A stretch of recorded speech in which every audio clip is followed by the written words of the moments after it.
Welcome to History History 404. 404. All of us know about colonialism, It's been drilled into the American curriculum. but what we don't know much about is how society fails to resist this.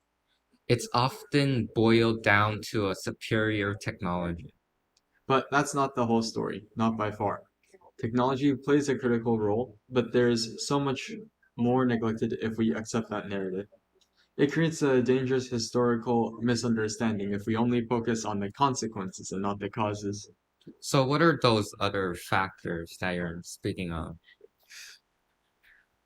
For example, in Africa, the Kingdom of the Congo was wealthy beyond belief due to its relationship with the Portuguese. Portugal was hungry for slaves to feed its plantations, and the Congolese hunted nearby tribes to turn them into slaves to sell to the Portuguese. Oh, so what happened?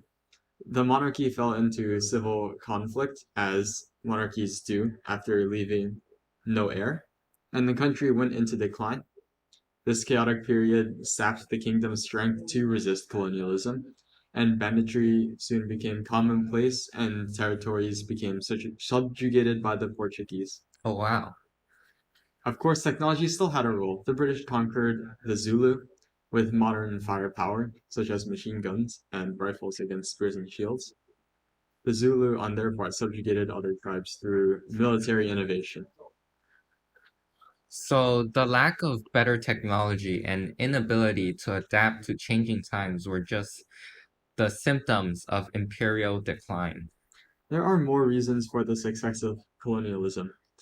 The Mughal Empire in India could freely drive Europeans off of its continent, and deployment of rockets against British soldiers would inspire the development of Britain's own Congreve rocket.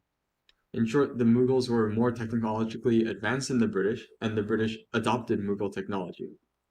However, after the death of Aurangzeb, who overextended the empire through his conquests, the empire slowly started to fall apart with his sons fighting each other and culminated in the Persian sack of Delhi. From there, the British were free to divide and conquer this weak India. Right. Colonialism is a complex story, and our curriculum only goes into the effects of society and not its causes.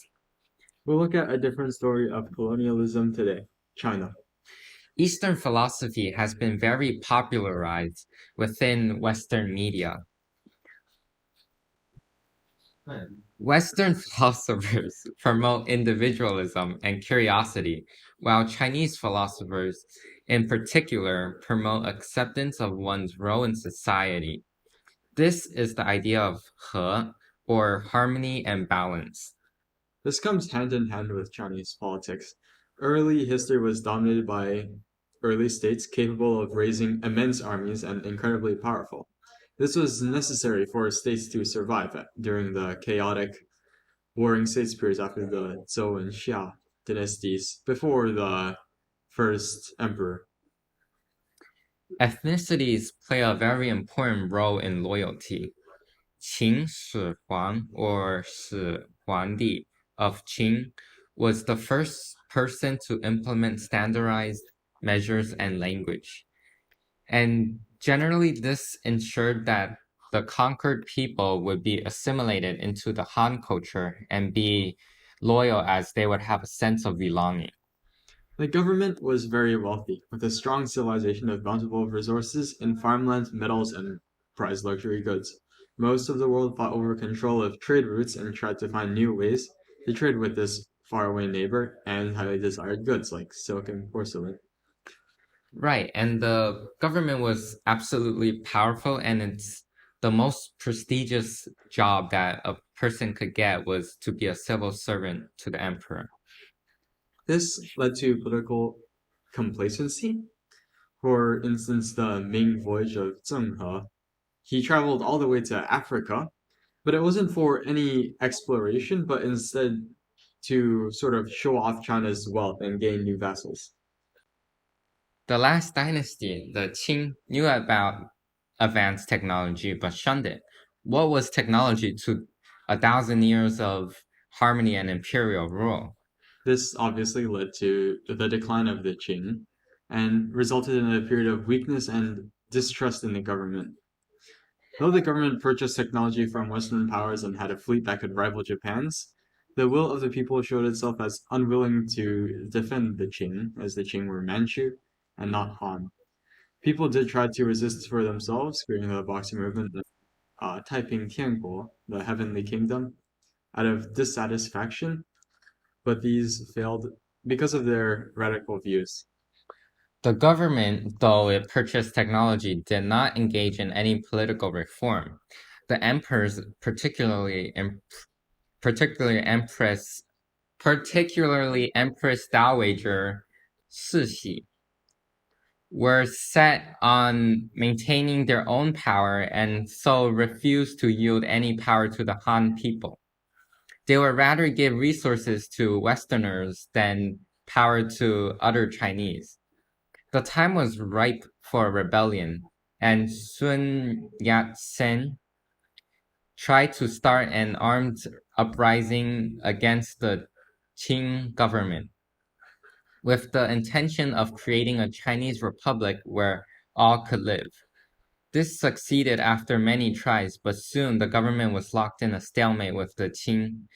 Eventually, they formed a compromise which ended this 1911 revolution, or the Xinhai Geming, or Xinhai Revolution. So what was the compromise? The Qing general Yuan Shikai, who governed the largest and most modern army of the Qing, would get the presidency of the new Republic of China. Sun would retire from politics, and he had put country over self, and his dream of a Chinese republic was achieved. Until this new general tried to give himself the title of emperor, a move which resulted in political pressure and a second revolution against him, he failed and died in disgrace after his ailing health. But this only added to the mess that was there, and thus China entered the warlord era, a setup for failure of the Nationalist Party, Kuomintang, which had originally launched the revolution. Despite these setbacks, times were mostly optimistic. Many educated people that would become officials, such as Mao, Chairman Mao, were willing to support the Kuomintang against the sea of warlords that divided China.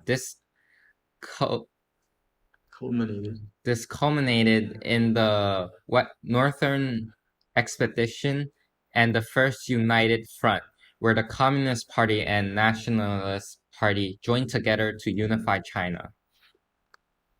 This succeeded at first, but there was still much work to do. The Qing had placed. Oops, my bad. This succeeded at first, but there was still much work to do. The Qing had experienced internal fracturing prior to its collapse, so many warlords and governors controlled vast parts of their country.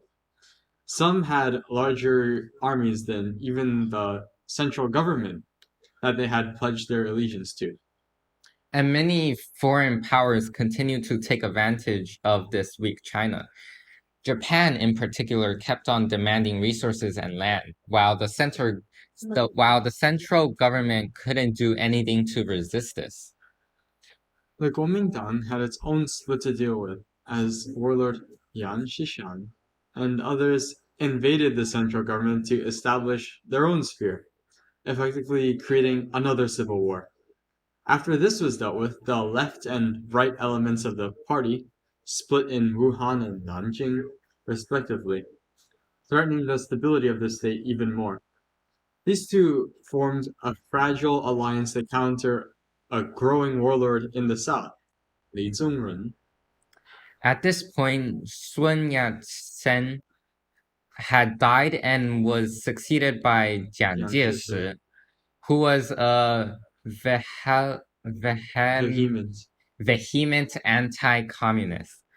He declared that he would rather kill 1,000 innocents than let one communist slip away, a move which generated dissatisfaction against many others and sympathy for the communists. Here, the communists are still a minor force, like a fly in the face of the central government. Jiang tried and again to kill them, eventually almost succeeding after the Fifth Encirclement Campaign, which forced the communists to run to Shanxi province, a retreat which cost them 9 out of 10 followers.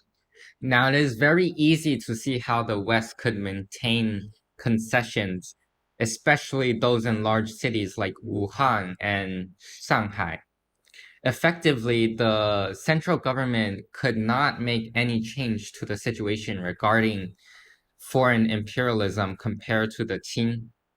There's no one to really blame here, however. Jiang is in an extremely tight position, and he can't easily unify the warlords and integrate China, creating a unified state. Remember, some warlords have even larger armies than he does. However, even after destroying the communists and also defeating the upstart warlord Li Zhongleng in the southern Guangxi province, he would also have been on a slow unification of China. Despite all this political fracturing, China underwent a small golden decade under the central government's leadership after the quote unquote unification from the Northern Expedition. Warlords and governors were building up their provinces, albeit for selfish reasons, and China's economy, railway, and industry all started to grow. It was called the Nanjing Decade. Then again, golden is a subjective term. It was good for a country just emerging from almost anarchy, but development could have progressed even further under real government. Right. It was certainly not easy for Jiang to maneuver politically or militarily in this carefully balanced state. Adding on to this, the Japanese suddenly invaded Manchuria and established a puppet government there, gradually setting up a colony. And of course, Jiang couldn't do anything about it. In southern China, there was a warlord and imminent civil war again. But the Japanese Marco Polo Bridge, or Lugou-Qiao incident, soon changed that. The Japanese were hated for a long time as foreign occupiers and a colonial power, and the invasion only galvanized support for a defensive war.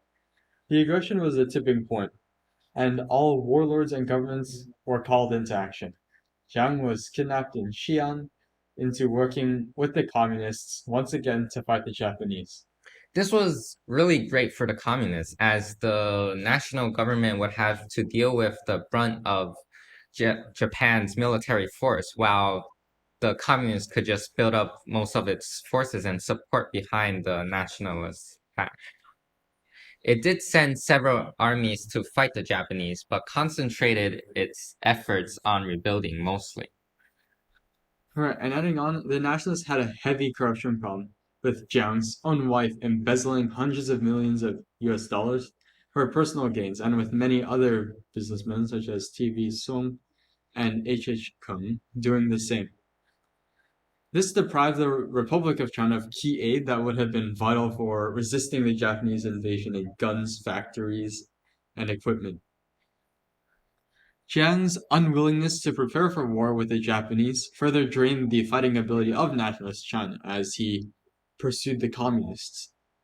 Further, military organization based on loyalty and not merit sapped the potential strength of the officer corps. Oh wow, now looking back at this part of the history is so messed up and confusing.